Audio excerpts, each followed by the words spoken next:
is your favorite CEO, Miss Flo, and welcome to another episode of Neon Mic, where the conversation just glows. I am here at KazuCon weekend, and oh my God, it's Valentine's Day. We are feeling the love, and I discovered this room. It is the Lolita dress-up room, and I wanted to learn more about the Lolita culture. So I am here with... Hi, I'm Debbie, and I'm here with J Fashion today. So Lolita culture, really, we're just dressing up to express ourselves. We've got tons of frills. We're dialing everything that we feel inside up to 11 and showing it on our bodies.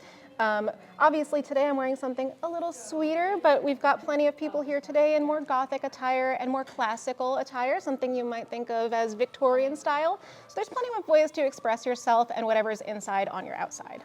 And first of all, I want to say you look absolutely amazing. Thank you. I appreciate incorporating Lolita, and of course Valentine's Day. It's very cute. So for those that may not know, what is Lolita? What is that about?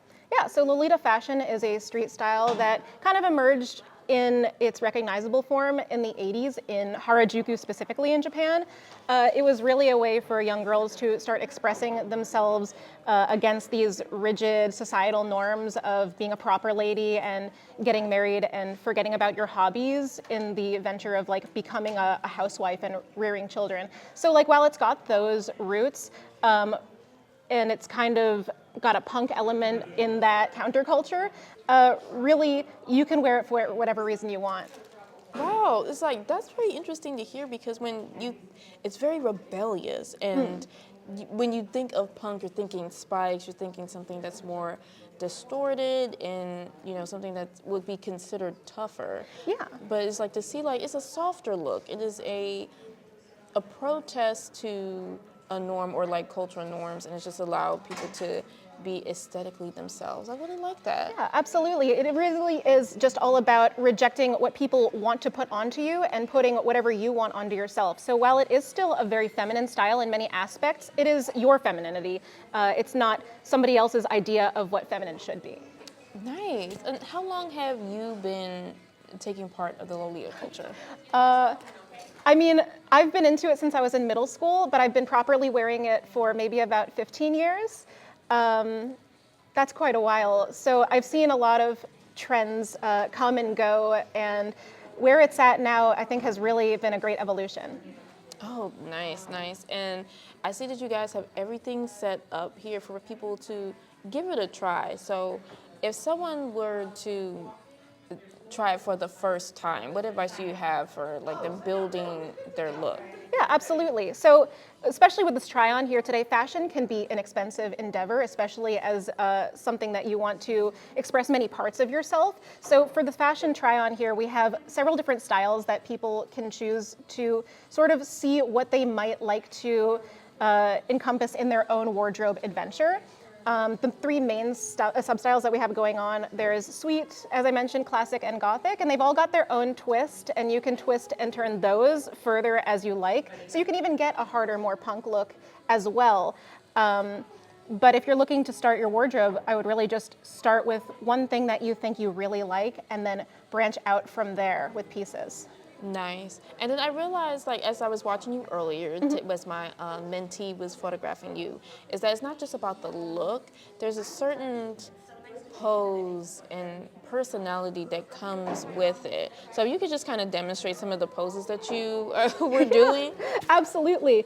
So I find that when you're wearing fashion, of course, you want to take good pictures of yourself, and good pictures, part of that is posing. So you always want something happening with your arms and at least one of your legs.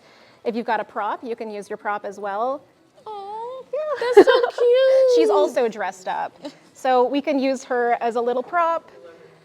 We can also incorporate her like this. You can do a little squatting pose. Plenty of stuff you can do to make your outfit shine in pictures just as much as it is while you're walking around.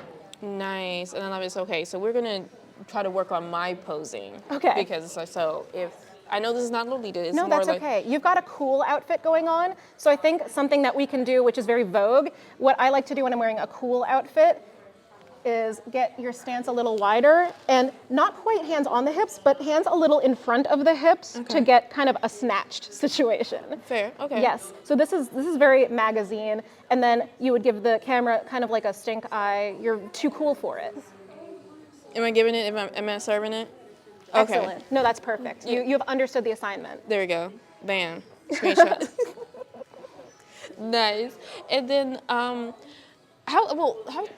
I would describe, well, what I want to find out is like, as people have been coming in, like what has been the vibe as they are discovering Lolita culture and trying it on? Yeah, so historically this try-on has been really popular, and I'm finding that to be the same this year. We have people who've come in from previous years who say, wow, I'm so glad you're back. And even new people who are coming and trying on something, you'll see them in the mirror and you'll see their face light up because they feel so cute all of a sudden. Something that they've wanted to express that's been bubbling on the inside is finally on the outside, and it's just such a fun moment to capture because in the pictures you can see that they're happy even though they're just in some random clothes in a room in a convention and some strangers taking a picture of them, but they feel like something is finally free.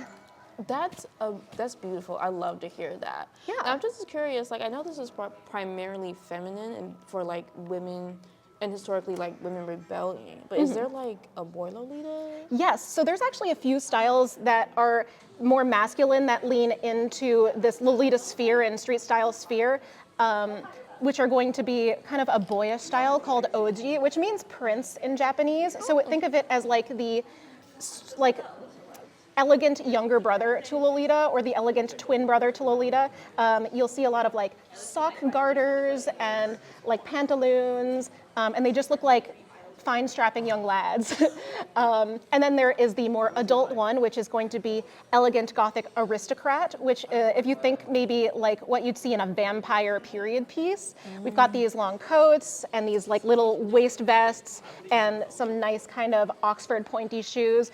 Think of that kind of situation, and that is going to be our more adult male focused style. Nice. Okay, so it seems like it's a culture that's inclusive for everybody that wants to go against the norm and freely express themselves, because it's like there's a lot of options, as you can see here, to express yourself. I love the accessories. I just love bows. Yeah.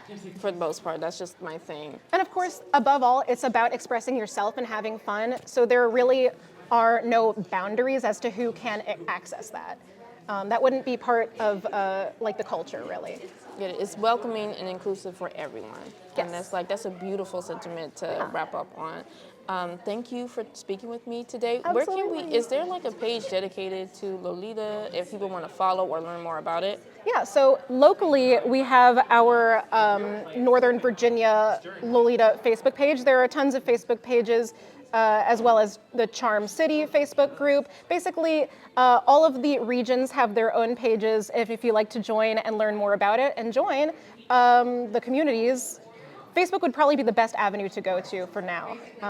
It is going to be called EGL, since on Facebook you can't say the word Lolita or else they think you are selling something strange, which is something that we've unfortunately had to deal with as a community because of the conflation of the novel with a fashion that is fully divorced from the term. I know. So we have to shorten it to EGL for Elegant Gothic Lolita on Facebook. Oh, okay. Well, I'm sorry that y'all had to go through a whole marketing. It is renaming. a PR nightmare. But the fashion is really just for us to enjoy, and it doesn't have anything untoward in it. We're just fighting against censorship. Fair, because sometimes, unfortunately, those that are very innocent and gets lumped in with something that may not. Absolutely, and it's hard when the term is something that is not from our culture that we are borrowing. So it's not like we have the right to change it, you know. Fair. Well, go to their Facebook page if you are interested in joining and participating in Lolita culture, and see how you guys have glowed from that conversation. And I'll catch you guys next time.